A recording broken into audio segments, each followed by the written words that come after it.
마태복음 23장 1절에서 13절 함께 합독합니다. 시작. 이에 예수께서 무리와 제자들에게 말씀하여 이르시되 서기관들과 바리새인들이 모세의 자리에 앉았으니 그러므로 무엇이든지 그들이 말하는 바는 행하고 지키되 그들이 하는 행위는 본받지 말라.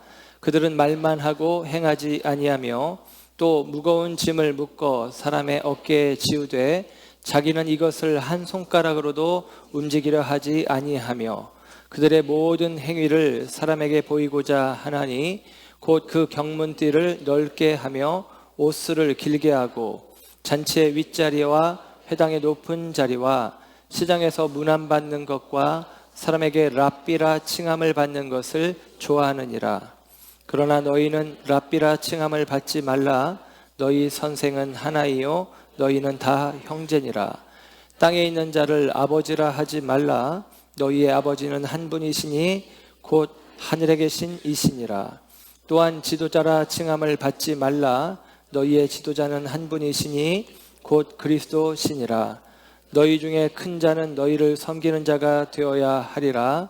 누구든지 자기를 높이는 자는 낮아지고 누구든지 자기를 낮추는 자는 높아지리라. 화 있을진저 외식하는 서기관들과 바리새인들이여, 너희는 천국문을 사람들 앞에서 닫고 너희도 들어가지 않고 들어가려 하는 자도 들어가지 못하게 하는도다. 아멘. 아멘. 오늘 이 아침에 하나님의 사랑하심과 은혜가 저와 여러분 가운데 함께하기를 소원합니다. 오늘 마태복음 쉬운 7번째 시간 낮은 마음의 자리라는 제목으로 말씀 전할 때에 저와 여러분이 함께 말씀 속에 깨닫고 은혜 받는 시간 되기를 원합니다. 철학자 데카르트가 이런 말을 했습니다. 세상 사람들이 가장 공평하게 나눠 가진 것은 양식이다 그럽니다. 우리가 먹는 밥을 이야기하는 게 아니고요, 이 양식은 식견을 이야기합니다. 이성이라고도 할 수 있겠죠. 사람들은 다 깨달을 수 있는, 알 수 있는, 인식할 수 있는 능력이 있다. 이것은 세상 모든 사람들에게 다 공평하다라고 이야기를 합니다.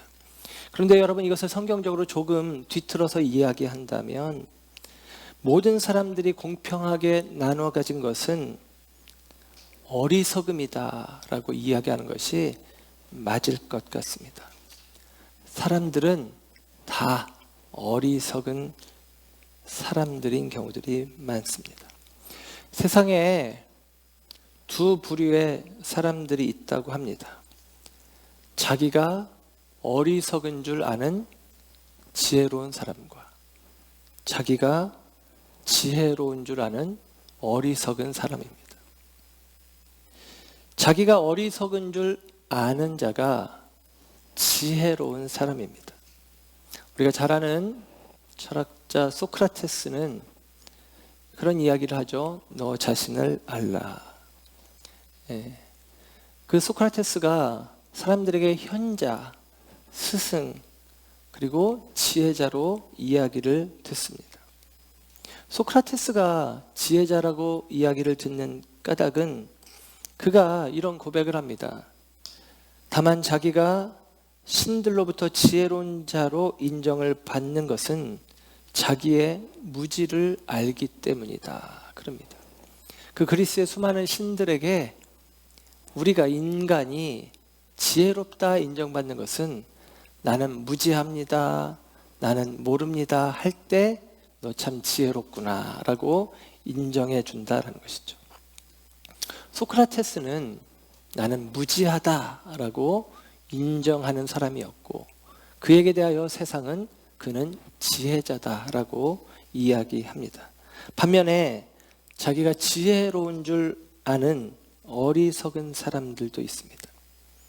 자기는 지혜 있는 줄 아는데 그러나 바보, 그러나 멍청이 같은 경우들이 있죠. 나는 어리석다, 나는 모른다라고 생각하는 사람들은, 자기의 부족함을 아는 사람들은 배우려고 하는 마음을 갖습니다. 알기를 원하는 마음을 갖죠. 그러나 나는 지혜롭다, 나는 안다라고 생각하는 사람들은 배우려고 하지 않습니다. 마음을 열지를 않습니다. 그리고 항상 누군가를 가르치려고 듭니다.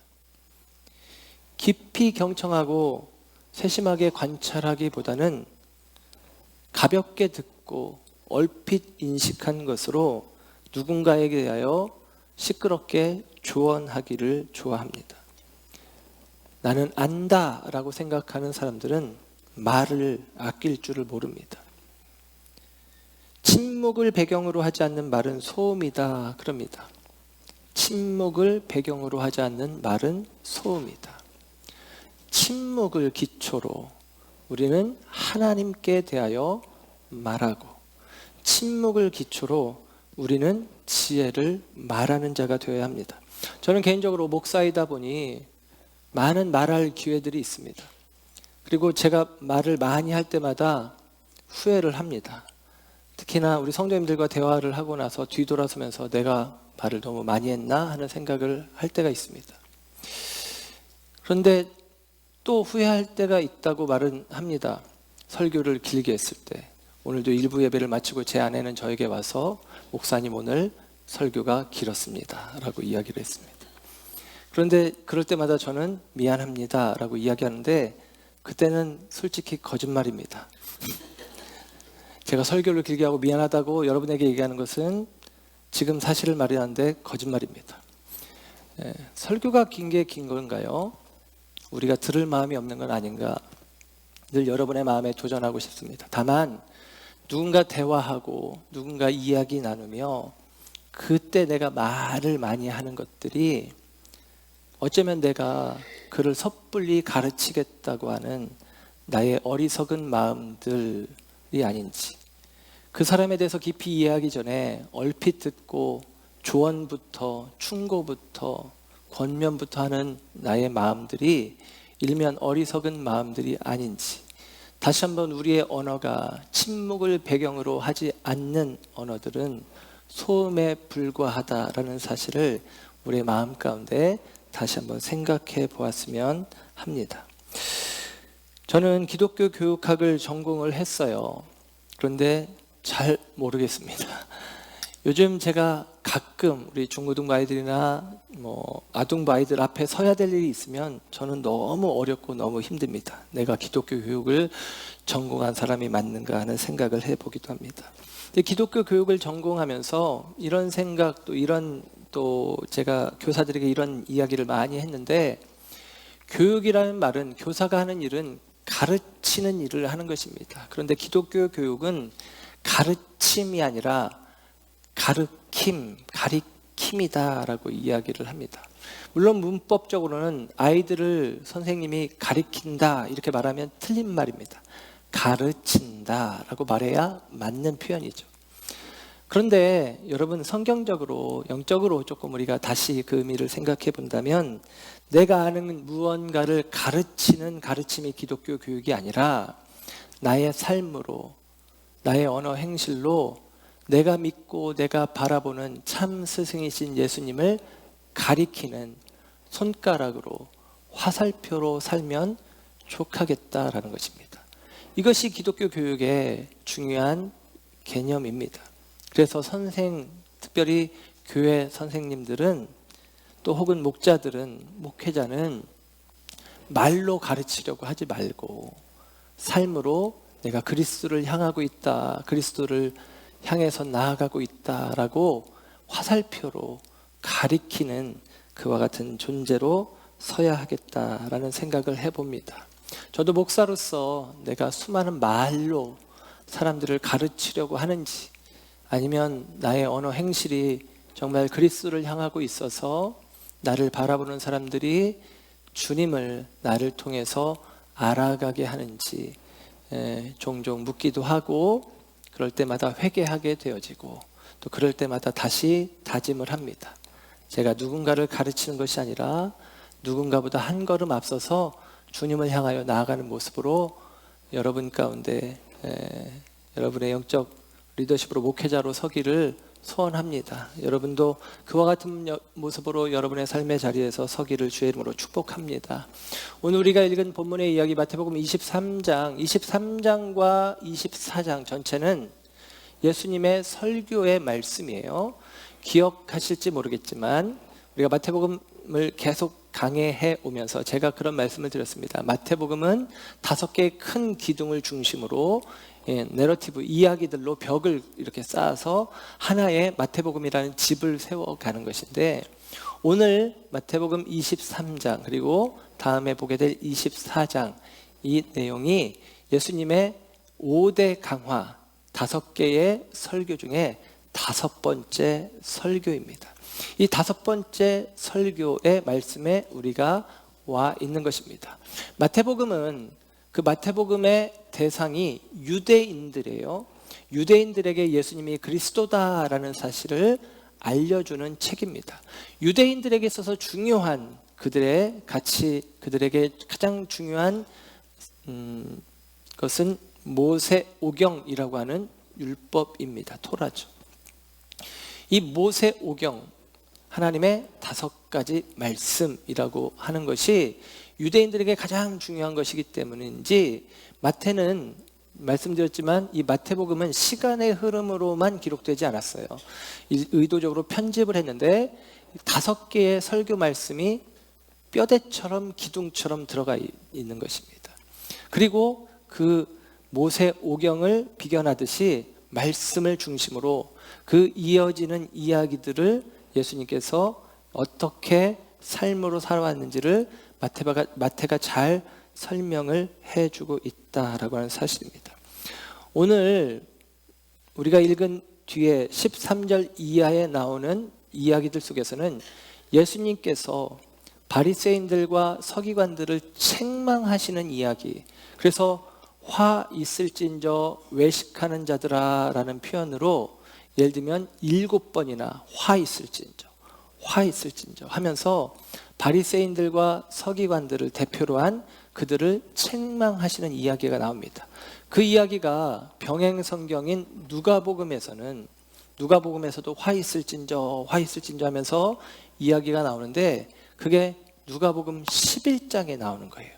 그리고 예수님이 지금 예루살렘에 오셔서 지금 예수님이 마지막 생애 일주일을 보내는 장면은 누가복음도 19장 이후에 나오는 것입니다. 그러니까 지금 예수님께서 하신 말씀으로 기록되어진 마태복음 23장의 내용은 사실은 지난번에도 말씀드렸듯이 아마도 예수님께서 1년 전 예루살렘에 오셨을 때 있었던 일들일 것인데, 마태가 그것을 의도적으로 예수님의 마지막 생애 일주일의 시간에 그것을 배치해 두고 우리에게 이 말씀을 통해서 예수 그리스도를 향하여 나아가는 모든 걸림돌, 그 가운데 영적 걸림돌 역할을 하고 있는 바리새인들, 서기관들을 책망하심으로 예수님을 그리스도로 바라볼 수 있는 영적 시각을 제공해 주는 것입니다. 곧 지금 마태는 바리새인들, 서기관들의 가르침이 유대인들에게 굉장히 큰 영향력을 끼치는데, 그들이 씌워준 율법을 중심으로 이해하는 메시아에 대한 이해관을 바꾸기를 원하는 거예요. 그러니까 안경을 벗겨내는 것입니다.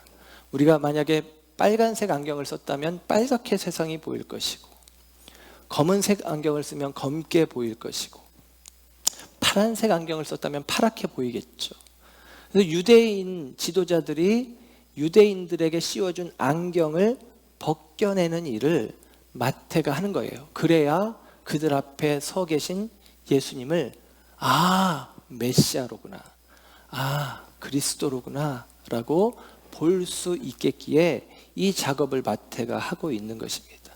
오늘 본문의 이야기도 이 5번째 강화의 말씀도 이 유대인들 가운데 이 서기관들, 바리새인들을 책망하는 말씀을 통해서 그들이 그리스도의 그리스도됨을, 그리스도께서 세상 가운데 메시아로 오셨음에 대해서 막아서는 그들의 생각들을 깨뜨리는 작업을 하고 있다라고 하는 사실입니다.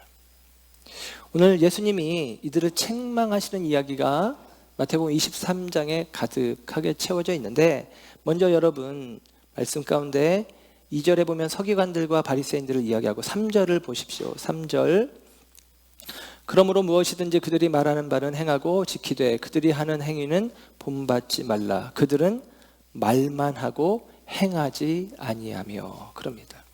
그들은 말만 하고 행하지 아니한다. 그러니까 그들은 화 있을진저 외식하는 자들아, 그렇게 이야기하는데요. 여러분, 말만 하고 행하지 않는다, 언행일치가 안 되었다라고 이야기하는 것처럼 들립니다. 근데 여러분, 계속 제가 말씀드렸지만 바리새인들은 언행일치가 된 사람들이라고 이야기를 드렸어요. 그들은 말만 하는 게 아니라 행동도 했습니다. 율법 지켜야 되라고 이야기만 하는 것이 아니라 율법을 철저하게 지켰던 사람들이다라고 이야기를 드렸습니다. 그런데 왜 예수님은 그들은 말만 하고 행하지 않는다라고 이야기하시는 걸까요? 5절의 말씀으로 한번 가보시죠. 5절은 이렇게 기록을 합니다.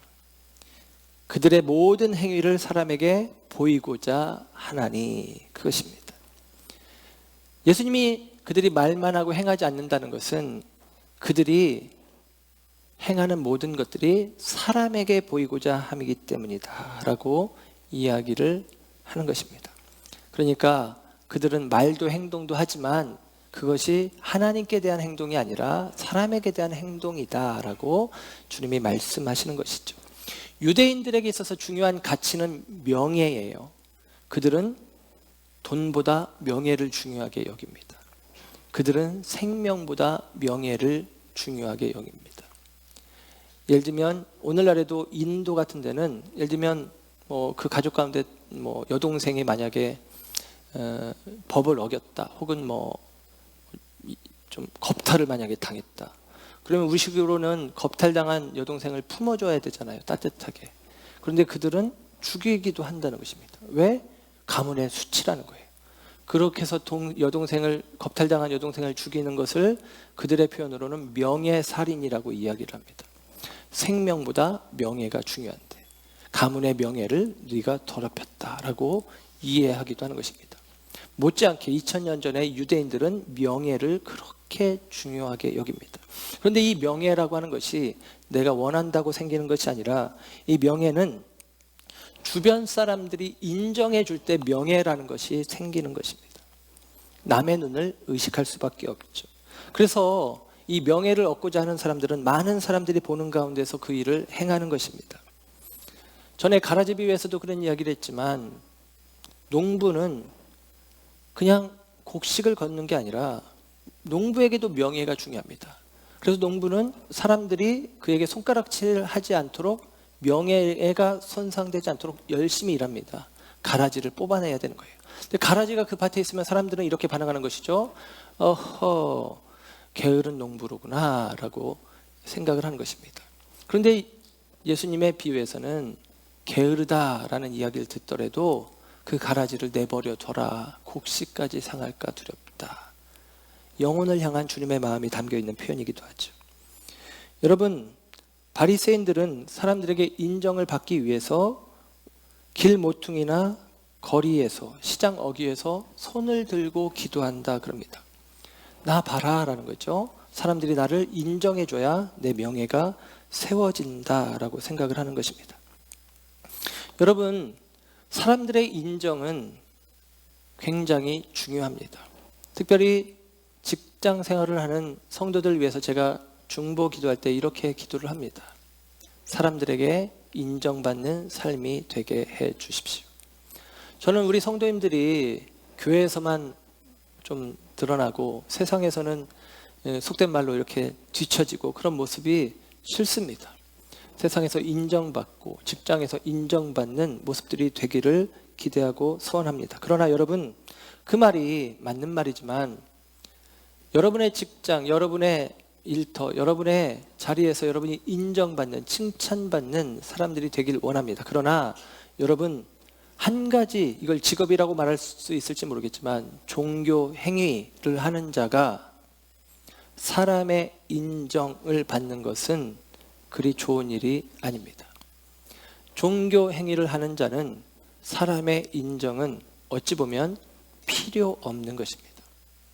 내가 사람에게 좋게 보이랴, 하나님께 좋게 보이랴. 적어도 예를 들면 일반 직장에 다니는 사람들이라면 직장 상사에게, 직장 동료에게, 고객들에게 인정받는 모습이 되길 원합니다. 그러나 여러분, 목사가 사람들에게 인정받는 것, 어찌 보면 필요할 수도 있겠지만 그것이 중요한 게 아니라 하나님께 인정받는 것이 가장 중요한 것이죠. 그게 모든 것입니다. 여러분, 종교적인 행위를 하는 사람이 사람들에게 인정받아야 되는 것은 아닙니다. 그런데 오늘 바리새인 서기관 그들은 예수님 말씀하시는 것이 그들의 모든 행위를 사람에게 보이고자 했다라고 이야기를 하는 것이죠. 그들에 대해서 예수님이 오늘 지적하시는 부분은 오늘 다시 2절의 말씀으로 올라가시면 성경에 이렇게 기록을 합니다. 서기관과 바리새인들이 모세의 자리에 앉았으니 라고 이야기를 합니다. 모세의 자리가 있다는 거예요. 이 말은 모세 의자라는 말입니다. 모세 의자. 실제로 고대 사회에는 모세 의자라고 불리는 의자가 있었습니다. 그 의자에 앉아서 율법을 가르치는 이른바 랍비 스승들이 율법을 강독하고 가르치는 일들을 합니다. 교회도 우리 교회는 뭐 조그만 의자를 올려놨지만 예전에 교회들 보면 이렇게 굉장히 큰 의자가 있잖아요. 그 뭐 막 등받이가 높은 의자. 그 의자에 이렇게 목사님이 가운을 입고 앉아 있고 그러면 되게 뭔가 있어 보이잖아요. 뭔가 힘이 있어 보이고 그런 것입니다. 그 의자가 권위를 상징을 하는 것인데 고대 사회에도 그런 의자가 있었어요. 역사적으로 이제 말하자면 이제 고증 작업을 통해서 확인된 바로는 AD 3세기경에 만들어진 한 의자, 모세의 의자로 추정되어진 한 의자를 발견하게 됩니다. 그 발견한 곳이 고라신이라고 하는 지역인데 예수님께서 기적을 행했는데 깨닫지 못했다라고 책망했던 그 동네입니다. 그 고라신 지역에서 모세 의자가 발견이 되었습니다. 근데 이 모세 의자 아주 화려하게 문양이 놓여 있고 글씨도 쓰여 있어요. 그 발견되어진 고증학 자료에는 그 의자에는 이렇게 쓰여 있습니다. 이스마엘의 아들 요단 이 회당을 짓기 위해 자신의 재산을 드림. 자기 재산을 들여서 회당을 지을 정도로, 우리식으로 표현하면 건축 헌금을 많이 할 정도로 헌신한 사람의 이름으로 만들어진 모세 의자, 그런 의자가 있는 것입니다. 여러분, 그 의자에 앉아 있다라고 예수님이 이야기를 하는 거예요. 이 모세 의자에 대한 역사적인 견해로는 바벨론 포로기 이후에 이 의자가 생겨난 것으로 생각을 합니다. 바벨론 포로기 이후에 이스라엘 가운데 가장 중요한 것은 율법을 제대로 가르치는 것이었어요. 왜냐하면 바벨론의 포로로 잡혀갔던 그들이 생각하기를 왜 우리가 포로가 되었느냐? 하나님의 법을 어겼기 때문이다. 그러니까 포로에서 돌아온 그들에게 중요한 것은 이제는 우리가 하나님의 법을 제대로 알고 제대로 지켜야 된다. 그래서 하나님의 법을 알고 지키기 위해서 그들 가운데 필요한 게 뭐냐? 하나님의 법을 가르쳐 줄 사람들이 필요한 것이죠. 그 대표적인 사람이 포로기 이후에 에스라 같은 학자 겸 제사장 같은 사람입니다. 그 일을 감당하는 거예요. 그러니까 추측하건대 예를 들면 에스라가 모세의 의자에 앉아서 사람들을 가르치고 하는 일들을 했을 가능성들이 있습니다. 그런데 여러분, 그 바벨론 포로기 이후에 율법을 가르치는 것은 그 행위가 무엇이냐? 사람들로 하여금 새 마음을 품게 하는 것입니다. 우리가 포로되었다 돌아왔으니 이제 새 마음을 품자. 하나님의 말씀을 마음에 담고 살자, 이것이죠. 바벨론 포로기 이후에 개혁의 주체 역할을 했던 사람들이 성경을 가르치는 사람들, 율법을 가르치는 사람들, 오늘 본문에 나오는 서기관 역할을 하던 사람들입니다. 그런데 오늘 본문에 나오는 서기관은 바벨론 포로기 이후에 시간이 지난 이후에 예수님은 그 서기관들을 향하여서 너희들은 외식하는 자들이다. 화 있을진저. 너희들이 모세의 자리에 앉아서 너희들이 하는 짓은 위선적인 일들이다 라고 책망을 듣고 있는 것입니다. 여러분, 우리가 생각하기에는 바리새인들이 굉장히 율법을 엄격하게 지키는 사람들이니까 딱딱한 사람들, 아주 마음이 좁은 사람들처럼 인식이 되어질 수 있는데 그렇지가 않습니다. 지난번에 말씀을 전하면서 예수님과 부활 논쟁을 일으켰던 사두개인들, 그 사람들은 굉장히 근본주의적인 어떤 모습이 있어요. 마음이 딱딱합니다. 그들은 성경 가운데 모세 오경만 인정을 합니다. 그들은 부활을 인정하지도 않아요. 천사의 존재 인정하지 않습니다. 그런데 바리새인들은 모세 오경뿐만 아니라 구전 율법도 인정을 합니다. 그리고 그들은 천사의 존재도 인정하고 부활도 인정해요. 바꿔 말하면 그들은 열려있는 생각을 가지고 있던 사람들입니다. 이게 바리새인들이에요. 열려있는 생각을 가지고 그 시대를 개혁했던 사람들이 바리새인들입니다. 그 바리새인들 무리 안에 성경에 열심을 냈던 사람들을 서기관 혹은 율법사라고 이야기를 하는 거예요. 그러니까 그들은 원래는 열려진 마음으로 하나님의 말씀을 가까이 했던 사람들입니다. 그들은 그 시대에 바벨론 포로기 이후에 개혁의 중심에 서 있었던 사람들이에요. 그런데 예수님 시대에 와서 그 사람들은 어떤 사람들로 인식되어지느냐? 개혁되어야 할 사람들로 예수님이 인식하고 있다는 것입니다. 16세기 마틴 루터를 중심으로 종교개혁이 일어났습니다. 그 종교개혁을 통해서 교회가 개혁되었어요. 그런데 지금 400년이 지난 오늘날의 교회는 또 다른 의미의 개혁되어야 할 교회의 모습처럼 세상 가운데 인식되어지고 있습니다. 종교개혁의 그 원래의 방향을 붙잡지 않고 종교개혁자들이 말한 말들의 내용들에 갇혀버린 교회라고 볼 수도 있습니다. 사랑하는 여러분, 저와 여러분이 이전에 어떤 모습이었든지 지금 내가 생각하고 내가 알고 있는 그것들을 고집하며 그것들을 가지고 내가 모든 것을 마치 알고 있는 양 생각하며 내가 알고 있는 것이 그것만이 진리인 양 그것들을 다른 사람들에게 이야기하고 심지어 강요하고 그것들을 가지고 판단하고 정죄하는 자리에 선다면 저와 여러분에게도 똑같은 주님의 책망의 말이 들리는 것입니다. 너희들이 스스로 모세의 자리에 앉아서 너희들이 하는 일들이 화 있는 일들에 불과하다라고 이야기하는 것입니다. 여러분, 저는 목사지만 저도 잘 모릅니다. 모세가 하나님의 뒷모습, 하나님의 그림자만 보았습니다. 그 모세가 하나님을 어찌 다 알겠습니까? 저는 그 하나님의 그림자도 못 본 사람입니다. 제가 어찌 다 알겠습니까?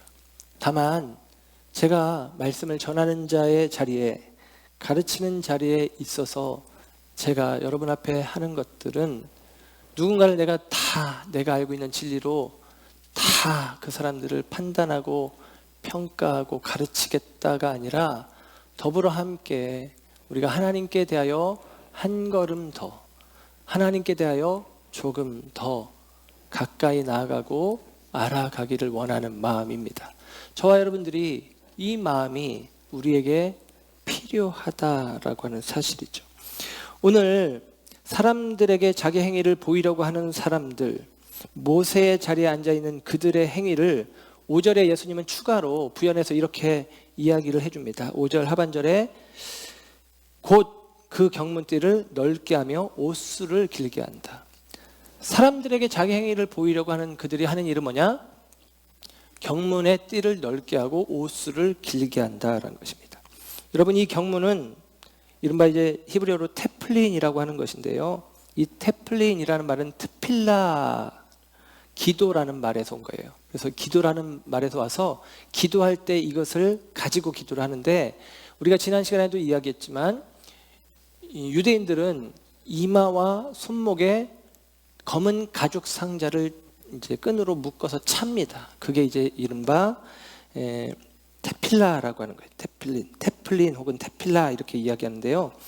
이것이 이제 네모난 가죽 상자인데 랍비가 이것을 만듭니다. 그래서 그 가죽 상자는 뭐 꽤 큰 놈도 있고 손톱처럼 작은 놈도 있고 그렇습니다. 그런데 그 가죽 상자의 껍데기에 뭐가 쓰여 있냐면 히브리어 알파벳 쉰, 삼지창처럼 생긴 모양의 글자가 있는데 쉰이라고 하는 글자가 쓰여져 있는데 그 쉰은 엘 샤다이, 전능하신 하나님의 전능이라는 말의 머리 글자가 되기도 합니다. 그래서 전능하신 하나님을 기억한다는 의미가 있기도 하고, 그 쉰이라고 하는 말은 히브리어는 숫자를 대신하는 게마트리아법에 의하면 300이라는 숫자가 되어지는 거예요.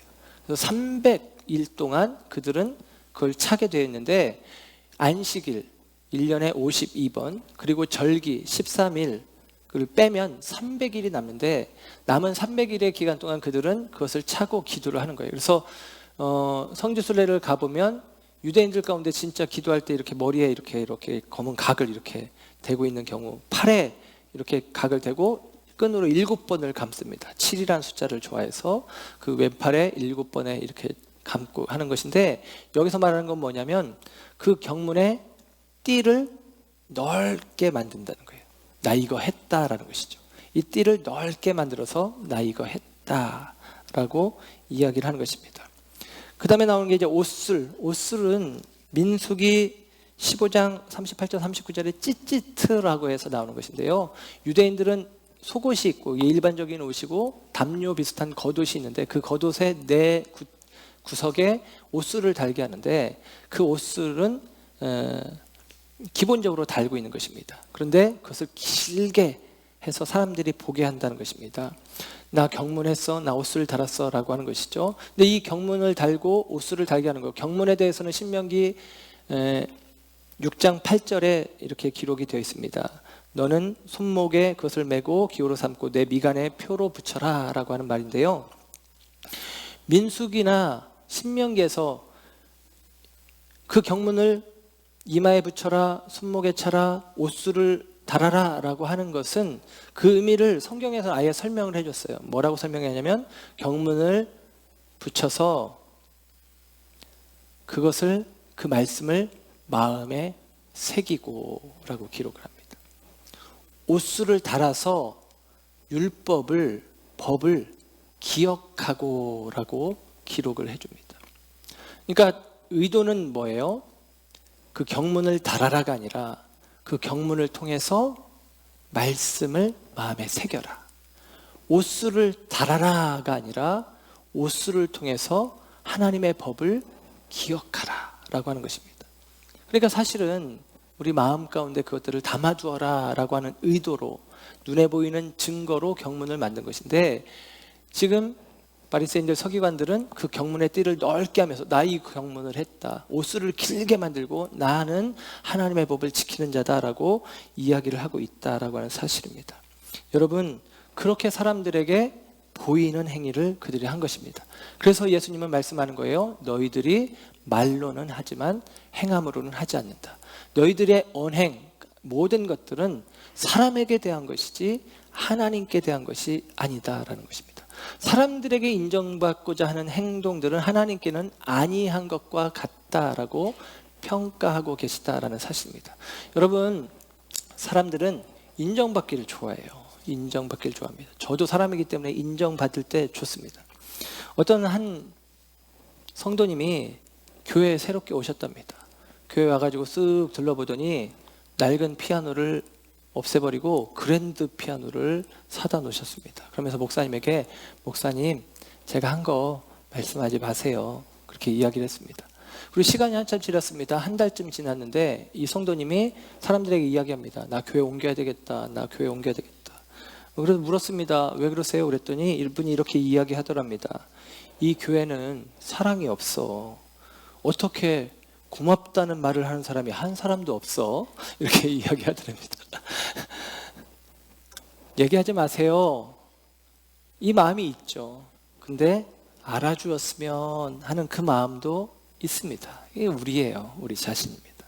그런데 여러분, 사람에게 한 것은 아니한 것이다. 하나님께 한 것만 기억이 되는 것입니다.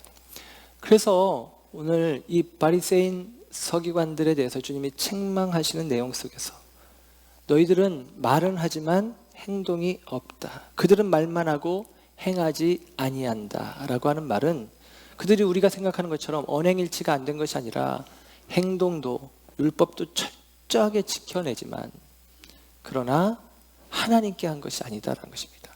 뒤편에 화 있을진저 7번 이야기가 나오는데 그 가운데 마태복음 23장 23절에는 이런 표현이 나와요. 그들이 박하와 해안가 근처에 11조는 드렸다. 얼마나 대단한 율법 성수인지 모릅니다. 그런데 더 중요한 바 정의와 긍휼과 믿음은 버렸다라고 이야기합니다. 하나님께 박하와 해안과 근처를 드리는 게 아니라 하나님이 원하시는 정의와 긍휼과 믿음의 삶을 살아야 되는데 그렇게 하지 않았다라는 것이죠. 그러니까 그들이 하는 모든 수고는 하나님 앞에 무효가 되어지는 것에 불과하다라는 것입니다. 주님은 그들에게 대하여 이야기합니다. 화 있을진저 외식하는 자들아 라고 이야기를 하는 것입니다. 사랑하는 여러분, 이들은 스스로 율법을 알고 율법을 가리키며 율법을 지키며 그런 생각을 했습니다. 나는 모세의 자리에 앉기에 합당해. 나는 너희들에게 스승이 되기에 합당해. 너희들은 나를 랍비라고 불러야 돼. 나는 너희들보다 상석에 앉을 자격이 있어 라고 이야기를 합니다. 그것들에 대해서 예수님은 아니다라고 고발을 합니다. 그러면서 예수님께서 저와 여러분 모두가 공감할 만한 말씀을 하시는데 8절부터 10절까지 이 말씀을 우리가 함께 합독하면서 마음에 새겼으면 좋겠습니다. 함께 8절부터 10절 시작. 그러나 너희는 랍비라 칭함을 받지 말라. 너희 선생은 하나이요 너희는 다 형제니라. 땅에 있는 자를 아버지라 하지 말라. 너희의 아버지는 한 분이시니 곧 하늘에 계신 이시니라. 또한 지도자라 칭함을 받지 말라. 너희의 지도자는 한 분이시니 곧 그리스도시니라. 아멘. 우리는 참된 스승이신 성령님 안에서 한 형제 자매들입니다. 우리는 한 분 하나님 안에서 한 형제 자매들입니다. 우리는 머리이신 그리스도 그분의 인도하심 속에 한 몸된 지체들입니다. 스스로 높다, 스스로 선생이라, 스스로 아비라, 스스로 지도자라 하지 말라라는 것입니다. 선생 되기는 모르겠지만 지도자 되려고 감투를 좋아하는 사람들이 많이 있습니다. 부끄럽지만 목사님들이 그런 모습을 보이기도 합니다. 여러분, 하나님께 인정받는 게 아니라 사람들 앞에서 힘을 과시하고 싶어하는 모습들이 있고 그 힘을 얻기 위해서 부당한 일들을 하는 일들도 종종 드러나기도 합니다. 참 부끄러운 모습입니다. 부끄러운 우리들의 민낯입니다. 예수님에게 한 부자 청년이 와서 이야기를 합니다. 당신은 선한 선생님이십니다 라고 이야기할 때에 예수님이 이렇게 반응하십니다. 왜 나를 선하다 하느냐? 선하신 분은 하나님 한 분뿐이니라 그럽니다. 예수님은 하나님 맞잖아요. 예수님은 선하시잖아요. 그런데 예수님 말씀하셔요. 왜 나를 선하다 하느냐? 선한 이는 하나님 한 분이시다. 예수님은 하나님 앞에서 자기를 한없이 낮추시는 분이었다라고 하는 사실입니다. 예수님은 자기 자신을 통해서 하나님을 가리켜 보일 뿐 누군가의 선생이 섣불리 되려고 하지 않고 하나님을 드러내는 오직 하나님을 나타내기 위해서 자기를 한없이 낮추신 분이었다라고 하는 사실입니다. 한 성공한 요리사에게 사람들이 와서 많이 배우려고 하는데 그분이 이런 가르침을 줬답니다. 네모난 쟁반에 물을 가득 채우고 그 물을 가득 채운 쟁반을 뇌 귀퉁이에 돌로 고여 놓았다가 한쪽 돌을 빼어내면 이 물이 어떻게 되겠습니까? 이 물은 돌을 빼어낸 낮아진 곳으로 당연히 흘러가겠죠. 이분은 이렇게 이야기합니다. 이 물이 자신이 원하는 무언가라면 그것을 얻기 위한 방법은 자신을 낮추고 배우는 것입니다. 여러분, 우리가 자신을 낮출 때에 그 은혜의 물이 내게로 흘러 들어오는 것입니다. 그때 비로소 우리는 바로 배우고 바로 알 수 있다라고 하는 사실입니다. 한 교만한 청년이 있었습니다. 그는 변화받기 전에 자기 자신을 이렇게 인식했습니다. 나는 육체에 신뢰할 만한 것을 가졌고 남들보다 더욱 그러하다. 나는 난지 8일 만에 할례를 받은 자요, 이스라엘 족속이요, 베냐민 지파요, 히브리인 중에 히브리인이요, 율법으로는 바리새인이요, 열심으로는 교회를 박해하고 율법의 의로는 흠이 없는 자라. 나는 율법에 대하여 흠잡을 데가 없는 사람이다 라고 이 젊은이가 예수 만나기 전에 생각했습니다. 그런데 이 젊은이가 예수를 만나고 사울이 바울로 변한 이후에 그는 이렇게 이어서 고백합니다. 그러나 무엇이든지 내게 유익하던 것을 내가 그리스도를 위하여 다 해로 여길 뿐더러 모든 것을 해로 여김은 내 주 그리스도 예수를 아는 지식이 가장 고상하기 때문이라. 내가 그를 위하여 모든 것을 잃어버리고 배설물로 여김은 그리스도를 얻고 그 안에서 발견되려 함이니라. 아멘. 나 흠없던 자야. 율법에 나는 전혀 손색이 없는 자야 라고 했던 바울이 그리스도를 만나고 한없이 겸손해집니다. 고린도전서 15장 8절에 이렇게 고백합니다. 만삭되지 못하여 난 자 같은 나. 고린도전서 15장 9절, 나는 사도 중에 가장 작은 자. 아들 같은 디모데에게 이렇게 이야기합니다. 나는 죄인 중에 괴수. 그렇게 자기를 낮은 자로 여기는 바울에게 하나님께서 가장 큰 은혜를 더하신 줄로 믿습니다. 바울의 글들이, 바울의 지식이 얼마나 많은 사람들 가운데 큰 감흥과 도전을 주는지 우리는 다 알고 있습니다. 사랑하는 여러분, 저와 여러분 모두가 주님 앞에서 겸손한 마음으로 낮아지시기를 축복합니다. 모세의 자리에 앉는 것이 아니라 낮은 마음의 자리에 앉는 것입니다. 그 낮은 마음의 자리에서 우리는 인정하는 것입니다. 나는 모릅니다. 나는 주님을 알기 원합니다. 나는 부족합니다. 나는 주님이 필요합니다. 라고 고백하는 것이죠. 오늘 말씀이 마태복음은 옴니버스 형식으로 시간의 흐름에 따라 기록되진 않았지만 이스라엘 유대인들을 설득해가는 과정이라고 말씀을 드렸는데 병행 성경이 되어지는 마가복음, 누가복음에는 이 본문이 아주 짧게 기록이 되어지면서 회당과 높은 자리와 잔치의 윗자리를 원하는 서기관들을 너희들 삼가해라. 그들은 받을 심판이 크다. 그냥 그 정도로만 이야기를 했어요. 그리고 나서 마태복음에 없는 이야기가 하나 마가복음, 누가복음에는 더하여집니다. 우리가 잘 아는 이야기인데요. 전 재산을 드린 과부, 2렙돈을 드린 과부의 이야기입니다. 그 이야기는 이렇게 기록이 됩니다. 너희들 서기관들 윗자리에 앉으려고 하는 그들 삼가해, 조심해. 그들은 받을 벌이 커. 그들은 나중에 경을 칠 녀석들이야. 화 있을진저. 그리고 나서 예수님이 곧바로 들려주신 이야기, 아니 이야기가 아니라 예수님이 그 이야기를 하고 곧바로 이어지는 성경의 이야기는 예수님이 눈을 들어 보셨는데 부자들이 헌금함에 헌금을 넣는 것을 보셨고 또 이어서 어떤 가난한 과부가 헌금을 하는 걸 보셨다는 것입니다. 부자들은 많이 했겠죠. 다라락 하고 헌금궤에 돈이 쏟아져 들어갔을 것입니다. 근데 과부는 딸락딸락 2렙돈을 드린 것입니다. 근데 예수님은 이 여자를 인정하십니다. 자기가 가진 전부를 드렸다라는 것입니다. 우리가 이 말씀을 이렇게 이해해서는 안 됩니다. 예를 들면 부자는 100억 중에 10억을 드렸어. 와.